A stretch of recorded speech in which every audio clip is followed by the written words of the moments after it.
The Catholic Church celebrates the Feast of Our Lady of Sorrows on September 15th, the day following the Feast of the Exaltation of the Holy Cross.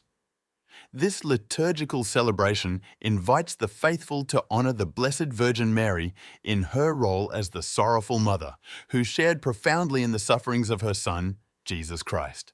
The feast draws special attention to the 7 great sorrows, or dolas, that Mary endured throughout her life. These moments are drawn from scripture and tradition, beginning with the prophecy of Simeon in the temple, when she was told that a sword would pierce her soul. Luke 2:25-35. They continue with the flight into Egypt to protect the infant Jesus from Herod. Matthew 2:13-15. The loss of the child Jesus in the temple. Luke 2:41-50.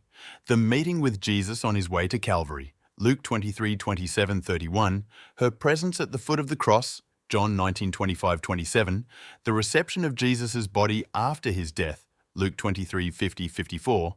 And finally, his burial in the tomb. Luke 23:55-56.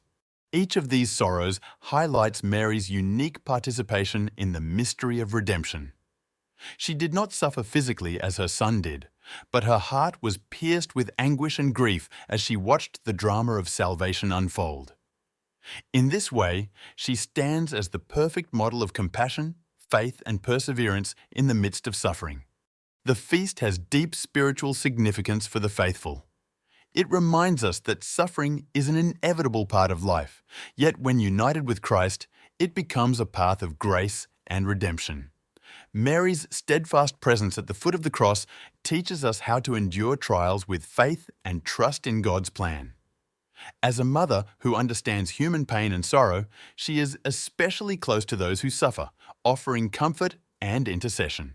Devotional practices associated with this feast include the Rosary of the 7 Sorrows, as well as masses and prayers in honour of Mary under this title.